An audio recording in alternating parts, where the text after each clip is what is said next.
تبارك الذي بيده الملك وهو على كل شيء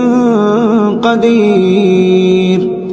الذي خلق الموت والحياة ليبلوكم أيكم أحسن عملا وهو العزيز الغفور الذي خلق 7 سماوات طباقا ما ترى في خلق الرحمن من تفاوت فارجع البصر هل ترى من فطور ثم ارجع البصر كرتين ينقلب إليك البصر خاسئا وهو حسير ولقد زينا السماء الدنيا بمصابيح وجعلناها رجوما للشياطين وأعتدنا لهم عذاب السعير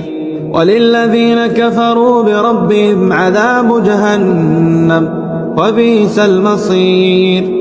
إذا ألقوا فيها سمعوا لها شهيقا وهي تفور